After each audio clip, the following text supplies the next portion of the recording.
Hello, it's a beautiful day going on, and I'm going to see if I can remember how to tell a story. Does that sound like fun? Well, it was about 30 years ago, and I had this car that didn't work very well. Well, it drove okay, but the part that didn't work very well was part of the heater situation. I'll tell you what, I came out to drive my car one day, and there's water all over the floorboard. And yeah, that's something weird. Did somebody spill their glass of water or something? No, this was rusty water, and it smelled like antifreeze. And sure enough, there's part of a car that has a tubing going in and out of this little piece. It's about this big, and it's the heater core, they call it. So it's got water running through it, and if it has a leak, boy, big problem. And I'll tell you exactly why. In order to fix that, you got to take apart the entire dashboard, all of those bolts and everything. I don't even know how they figure out how to pull that thing apart. I heard about this fellow. He said he had an uncle that was a car mechanic. And what he said is, boy, if you have a car that the heater core goes out of, sell the car. I'm not going to work on that.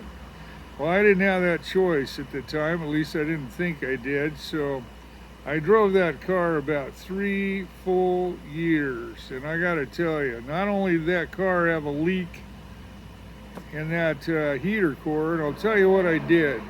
I took the pipe, the tubing, went in and out of it. I just bent it in two and joined it up to the external loop. So I what they call bypassed that, so it didn't have any water running through it.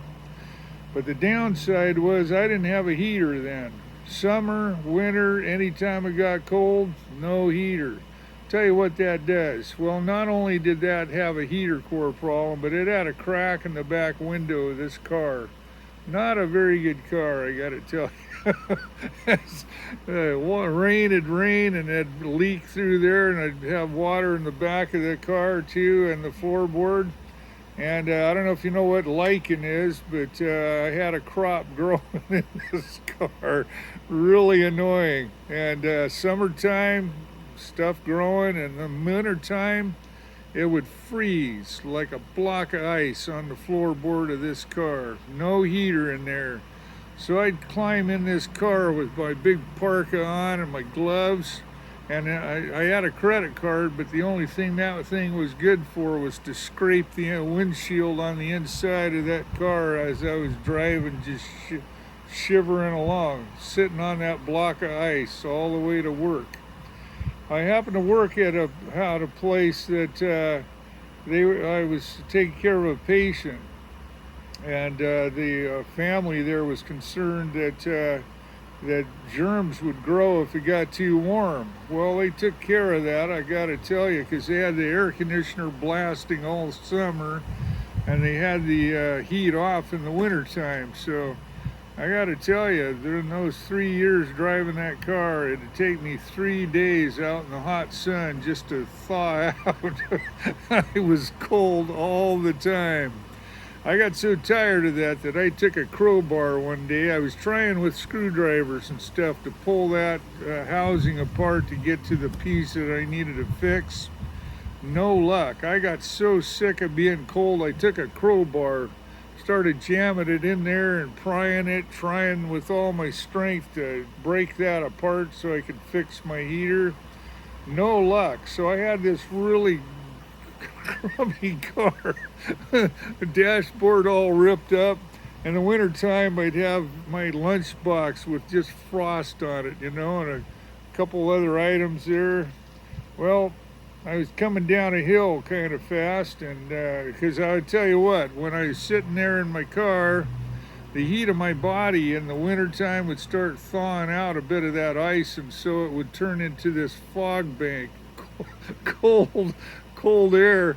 And not only that, but if I stopped, that fog bank would surge forward, freeze onto the front onto the windshield, and I'd have to, at the stop sign, scrape off that ice before I could go again. So I was trying to avoid that frost on my windshield, so I got to the bottom of a hill, checked both ways really fast, nobody coming, so I just kind of eased on out, turned the corner, turned to the right without complete stop, and right behind me, lights going, stop, pulled over.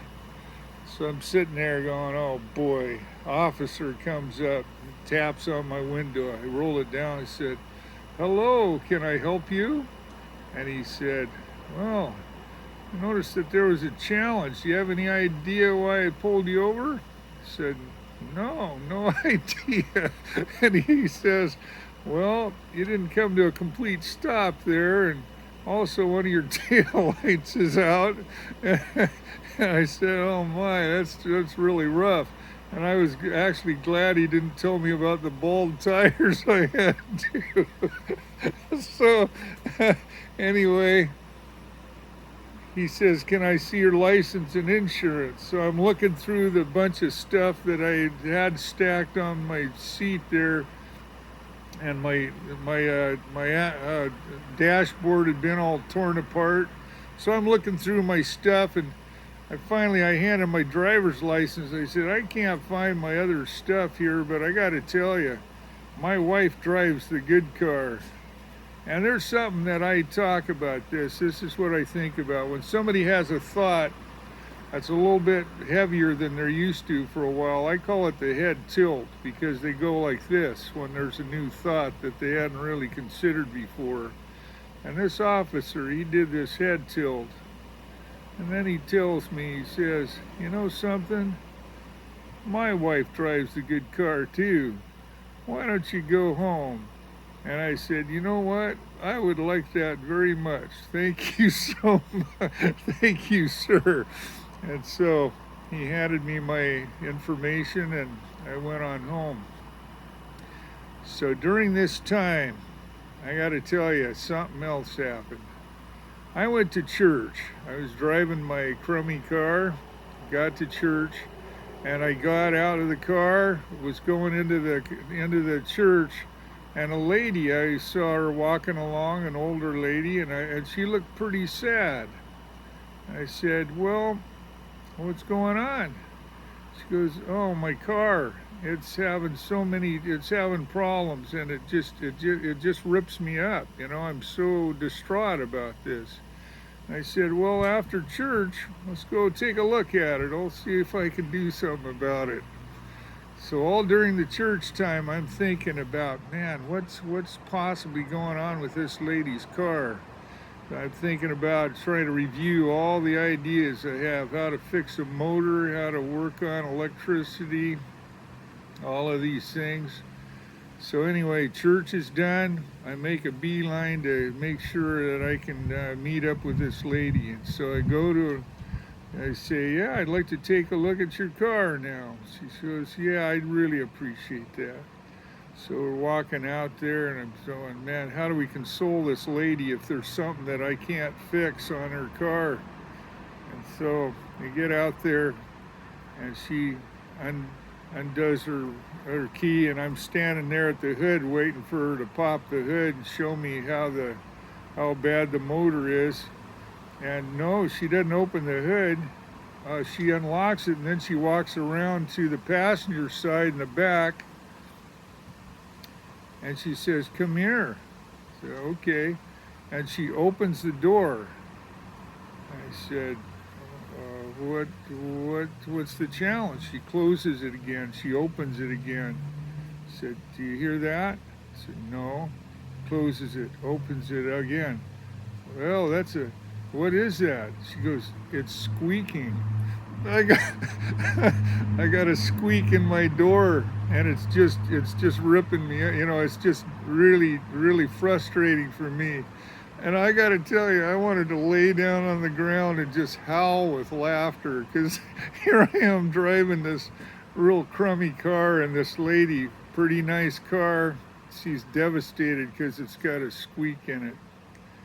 And I was thinking about that. I was going, you know, there, no matter how tough we have it, we can look just a little bit, and sometimes we can see people that have a rougher time. Even my crummy car, there are people that would love, love, love to have had my crummy car, you know? And that's the way this works. When we get to heaven, we have double blessing, and I'll tell you what it is. We can enjoy what we have, and we also can enjoy what we don't have to put up with anymore. And that's the story for the day. I hope you have a good time. Have a good day. Hope to see you soon.